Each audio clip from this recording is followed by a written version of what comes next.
are a-changin'. Bob Dylan wrote these words back in 1964. And you know, the truth is, as poignant as they were then, they're still quite poignant today. The times, they are a-changin'. Oh, crazy, crazy world we live in.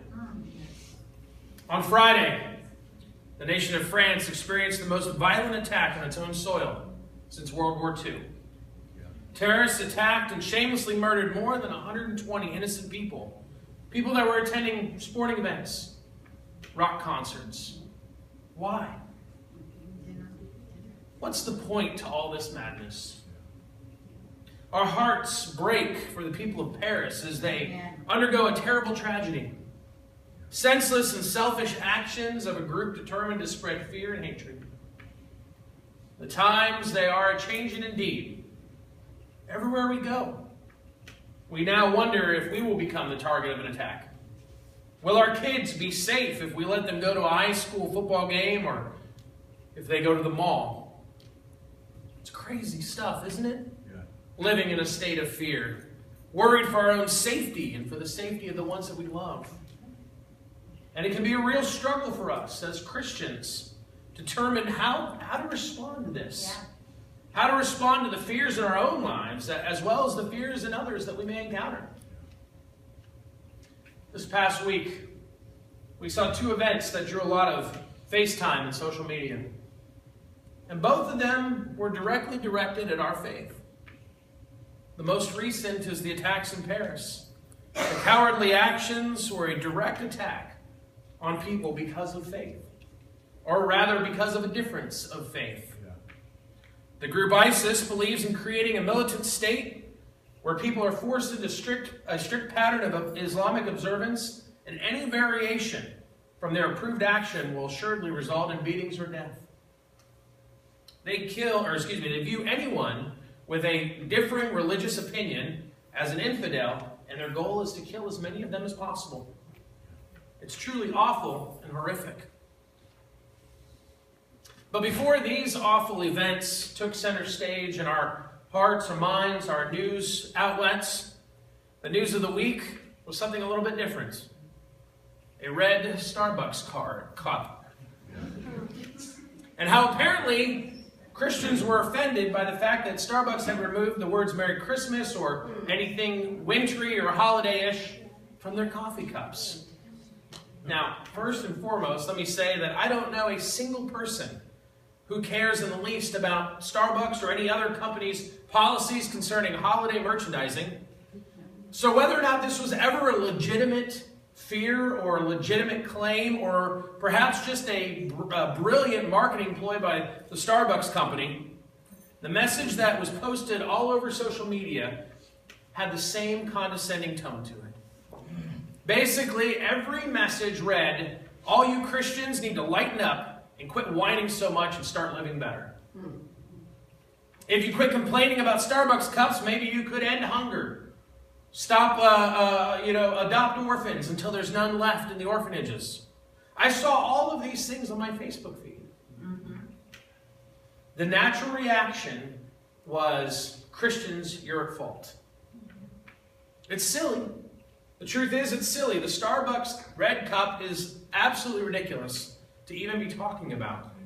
Amen. But I think the truth is that both of those situations, as goofy as a Starbucks card and a cup is, and how terribly horrific that terrorist attacks in Paris are, I think that they have some similarities.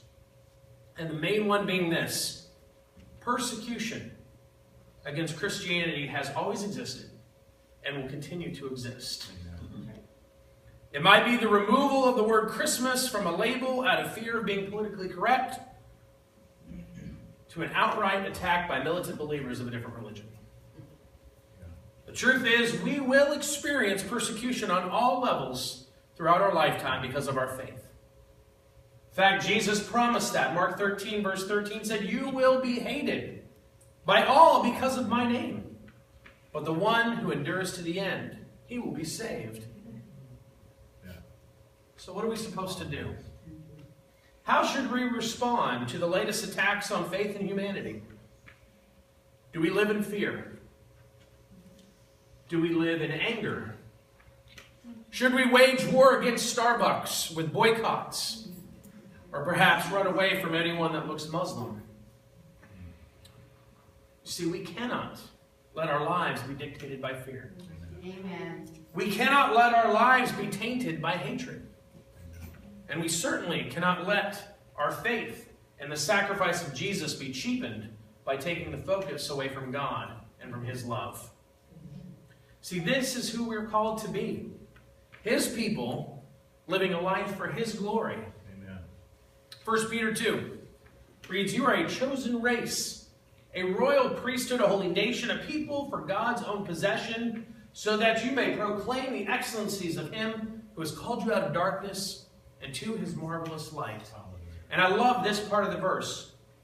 "For you were once not a people, but you are now the people of God. You who had not received mercy, now you have received mercy." You see, we've received mercy from God. Why?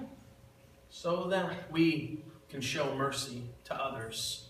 We have a responsibility, because of the gift of God in our life, to put forth that same effort, that same love and mercy and gift to others. You know, it's interesting to me, in light of this week's events, and in light of Advent starting in 2 weeks, that the authors of the lectionary chose to use these troubling verses as the readings of our backdrop. After I was looking at the verses, I said, well, I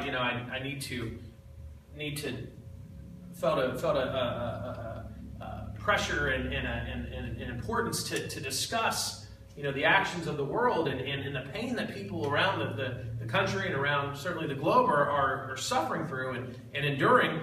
And I said, well, wonder how that's going to fit into this week's readings. And then I read this week's readings, and it fits perfectly well.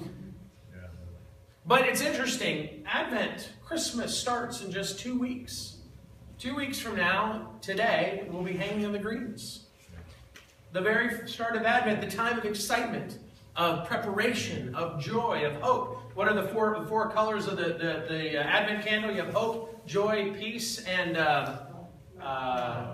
love. Yes, this is the season. Most important. Love remains, right? The most important time in our faith, a time of excitement.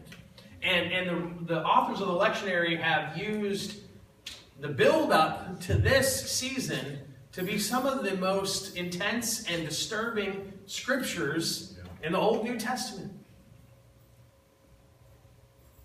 Jesus talking about the end times. The story in Mark starts with, the disciples are talking how beautiful the temple is. These stones are so magnificent, so big, and the temple's so beautiful, and Jesus basically says, time's coming when not one of these stones will be left standing on another. That's right. I mean, the epitome of their faith, everything that it represented, the beauty of their whole religion. And Jesus said, it's going to pass. It's going to pass. The end times. Persecution. False prophets. Leading people astray. You see, God is trying to show us something today. That hope never fades. Advent means expectation. And it's the expectation of hope that gives us strength to continue on during the hardest times in our life. See, it makes sense that right before the glorious celebration of the coming of the Christ child, the eternal hope of salvation, we're confronted with the reality of a broken world. The times, they are indeed a-changing. But the promise of God's hope and love remains steadfast, as we will see. Reverend Douglas Meyer tells of working at a college radio station during his undergraduate days. These were the days before computers and CDs. They were a small operation, so the DJ also read the news. The news they read each hour came in on 2 teletype machines, which clattered away constantly. But what he remembers most was that these machines had bells attached to them that the broadcaster could hear faintly even in the broadcast booth. These bells would go off when a particularly important story came over the wire. Posted above the teletype machine was was a list of what the various numbers of rings of the bells meant. Normal headlines and news was signaled by only 1 or 2 rings, or 3 or 4 rings meant maybe a severe storm or tornado, 5 or 6 rings meant a major accident or disaster, like a plane crash or a sinking ship. 7 or 8 rings meant a national emergency of some type, like the death of a president. 9 or 10 rings meant a grave national or global threat. A nuclear attack was the definition in those days. And under the last entry, 15 rings, someone had written, "Cubs win the World Series." Today's scripture lesson would require an infinite number of rings. Amen. On the teletype machine. Mark 13 is one of those chapters in the Bible that would scare you to death if you were to dwell on it. And I know a lot of Christians who dwell on it. Amen. Chapter 13 of Mark is about the end of the world. Earthquakes, giant buildings falling, wars and rumors of wars, and eventually the sun will be darkened, and the moon will not give its light, the stars will fall from the sky, and heavenly bodies will be shaken.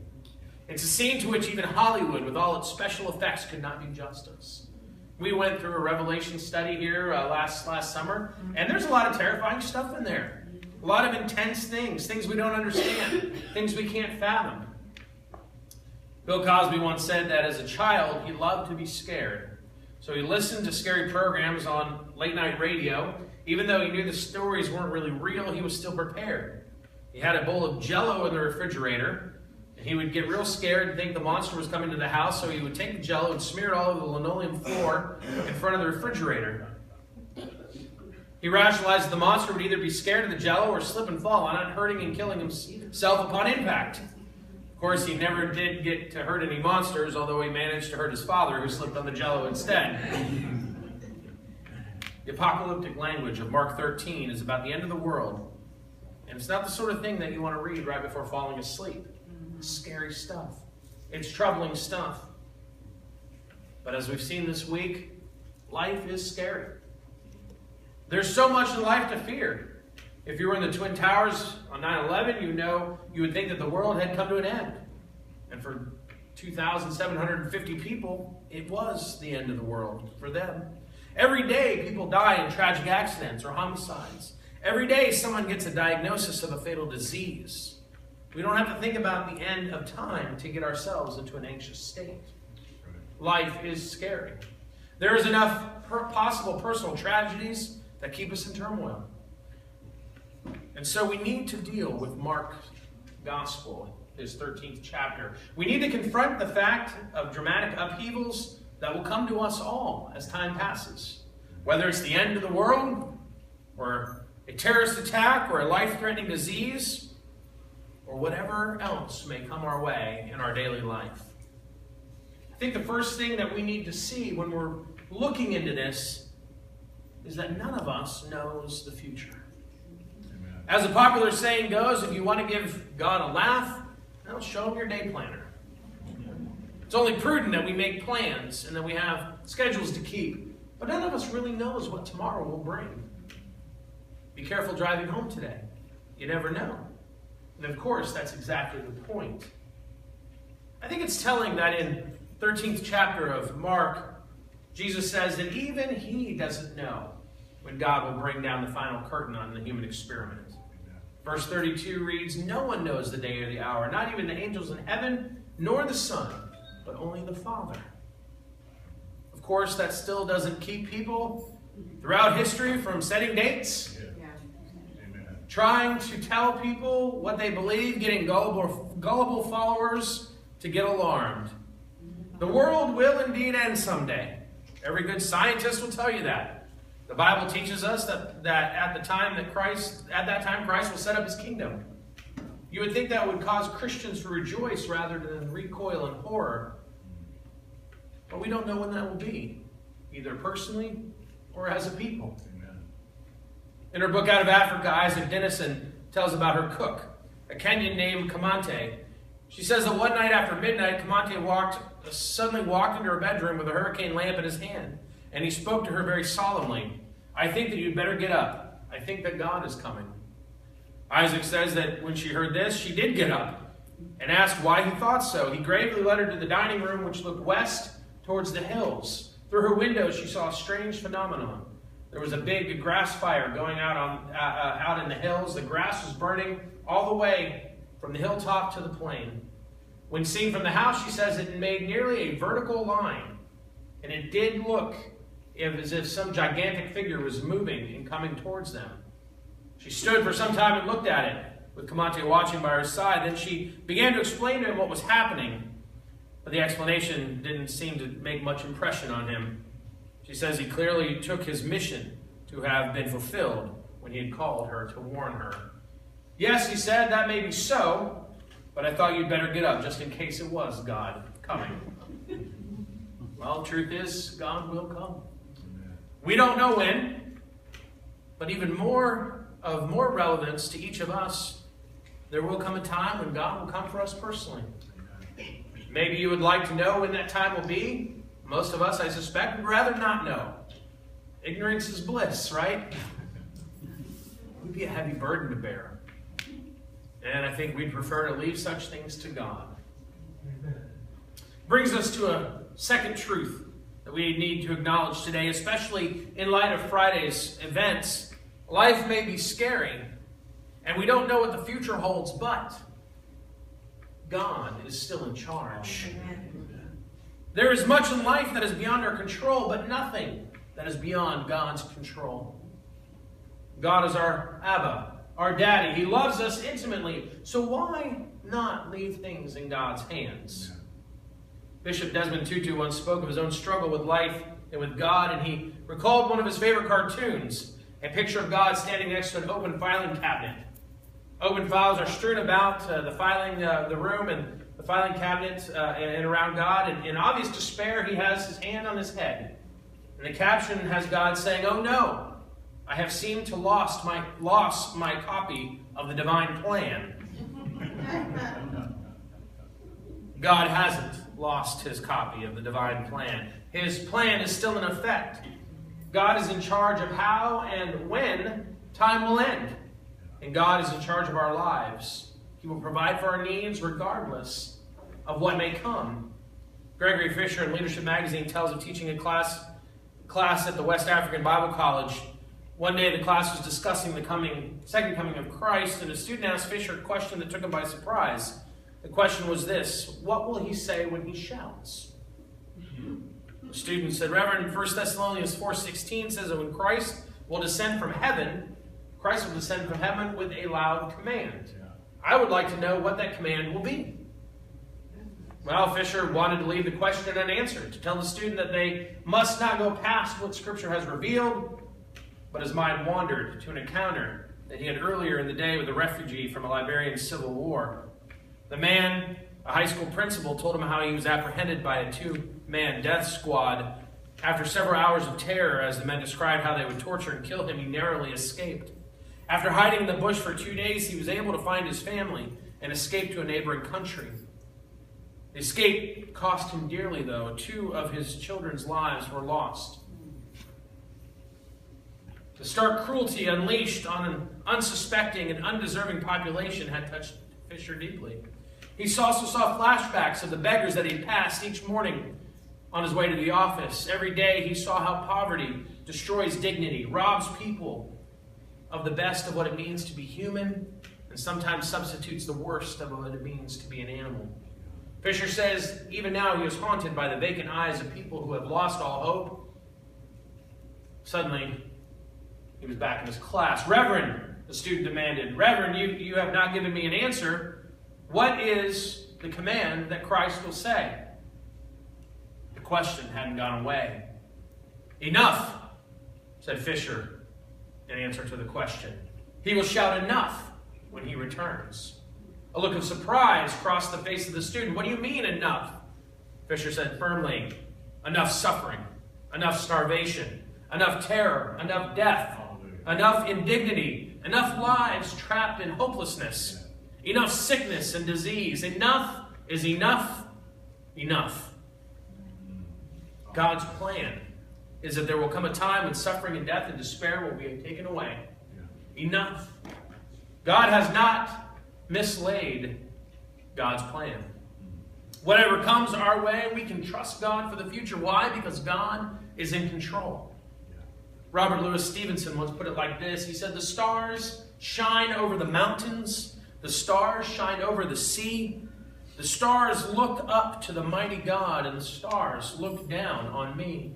The stars shall last for 1,000,000 years, 1,000,000 years and a day.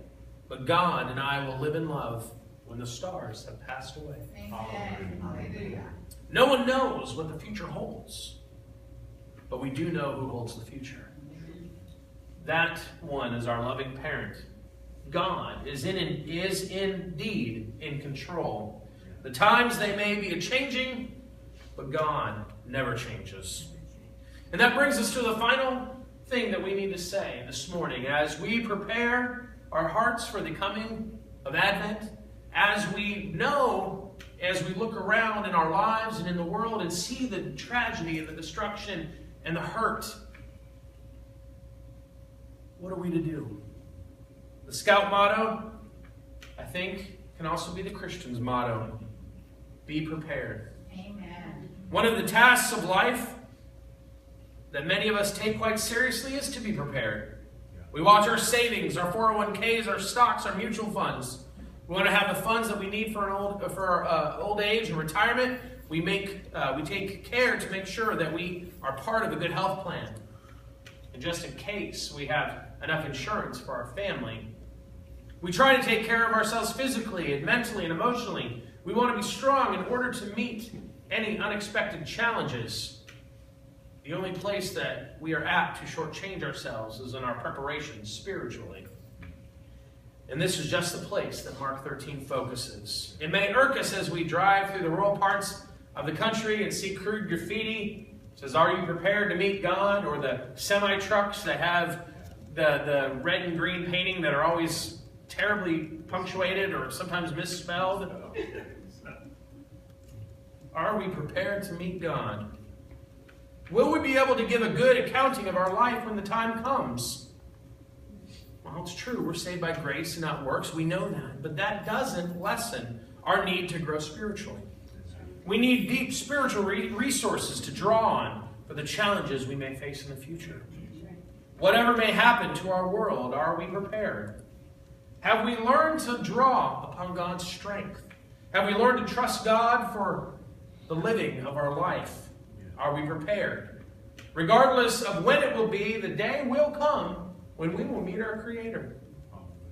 There's an enchanting story by Judy Straussland of a small town that had a rather unusual orchestra. Everyone was allowed to join, regardless of musical background. In fact, the conductor wanted everyone in town to be part of his orchestra, but some people refused. Some just didn't want to play beautiful music. Also, the contractor made members sign a contract for life. Once you were committed forever. And that didn't appeal to some. Now, the contractor had worked long and hard writing a wonderful score of music entitled The Grand Finale.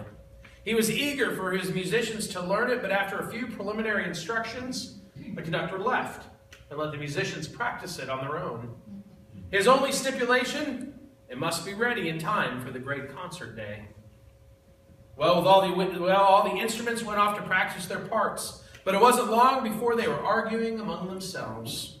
The French horns criticized the violins for having such freewheeling, unorthodox methods of their practice together, while the violins were bored by the overly consistent, methodical practice sessions of the French horns. The bassoonists kept to themselves during rehearsal and rarely let anyone else hear their music. Meanwhile, the drums were out pounding a beat at every strip club and beer joint in town. Was that really the appropriate place for this music to be played? That wasn't the only problem. All the different instruments interpreted the musical score differently. Some played it in the style of a hymn full of majesty and solemnity.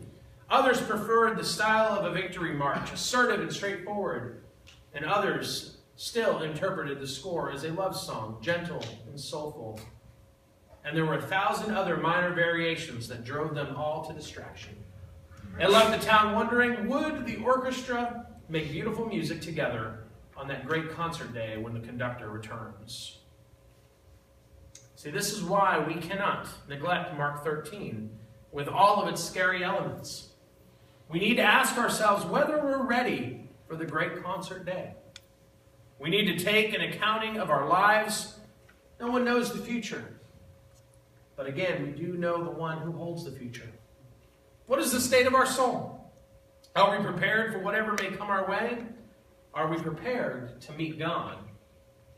See, God has not given us His Spirit, God has given us His Spirit of love and power and sound mind, and not a spirit of fear.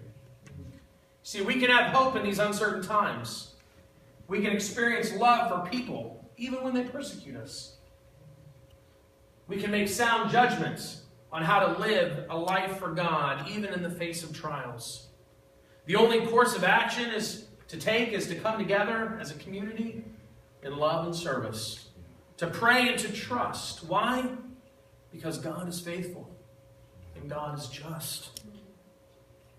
Hope is alive, and He is coming back for the people whom He loves. So let us be prepared for His return. Amen. As we prepare to take our offering this morning, I do want to just ask us to be